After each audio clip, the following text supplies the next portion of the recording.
ওই এভরিওয়ান, আজ তোমাদের সাথে আমি শেয়ার করব দই বানানোর রেসিপি। খুব সহজে বাড়িতে কিভাবে তোমরা দই বানাতে পারো সেই রেসিপিটাই কিন্তু আজকের এই ভিডিওতে ভাবলাম একটু শেয়ারই করি। আমি 1 কেজি দুধ নিয়েছি, তোমরা চাইলে এর থেকে বেশিও নিতে পারো বা এর থেকে কমও নিতে পারো। যাই হোক, আমি একটা পাত্রে ভালো করে ঢেলে নিয়েছি। আর এখানে কিন্তু পুরো একদম 1 কেজি দুধ আছে। এটা কিন্তু আমি আবার গরম করব, অনেকক্ষণ ধরে ফোটাবো। 1 কেজি দুধ যতক্ষণ না কমে অল্প হয়ে আসবে। হ্যাঁ, কিন্তু এর মধ্যে কোনো জল ইউজ করা যাবে না। আমি কিন্তু এখানে কোনো জল দিইনি, প্রপারলি এটা দুধই আছে, কোনো জল দিইনি।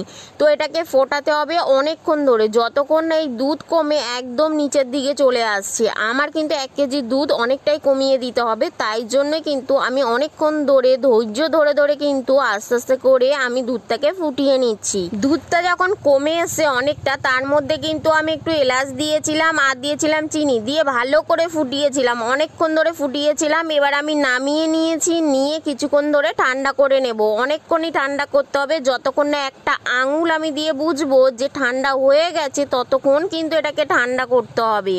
এখানে আমি একটা ছোট দই নিয়ে নিয়েছি, তোমরা চাইলে টক দইও নিতে পারো। আমি এখানে মিষ্টি দই নিয়েছি, আর মিষ্টি দইটা কিন্তু ভালো করে আমি যে পাত্রে আর কি দইটাকে বসাবো সে পাত্রে কিন্তু ভালো করে মিক্স করে নিচ্ছি। আর দইটা যেন একদম পাতলা হয়ে যায়, একদম যেন দানা দানা না থাকে। এবার কিন্তু আমি দেখে নেব দুধটা ঠান্ডা হয়েছে নাকি। যখন দেখবে একটা আঙুল প্রপারলি তুমি দিতে পারছো, কোনো গরমই লাগছে না, তখনই ভাববে যে হ্যাঁ এটা আমার দেওয়ার উপযুক্ত হয়ে গেছে। তখনই কিন্তু তুমি আস্তে আস্তে করে যেই পাত্রে তুমি দইটাকে ফাটিয়েছিলে সেই পাত্রেই কিন্তু দিয়ে কিছুক্ষণ ধরে নাড়াচাড়া করবে। এবার আমি কিছুক্ষণ ধরে একটু নাড়াচাড়া করে নেব, যাতে দইটা আর দুধটা পুরো মিশে যায়। তাই জন্য আমি কিছুক্ষণ ধরে একটু নাড়াচাড়া করে নিচ্ছি। তারপরেই কিন্তু এটাকে আমি ঢাকা দিয়ে কিছু চাপা দিয়ে সারা রাতের জন্য রেখে দেব। কিন্তু তার পরের দিন দেখবো দইটা কিভাবে জমেছে। সারা রাতের জন্য রেখে দিয়েছিলাম, সকালে উঠে দেখছি কি সুন্দরভাবে, কত সুন্দরভাবে দইটা জমেছে। এইভাবে কিন্তু তোমরা বানিয়ে ফেলতে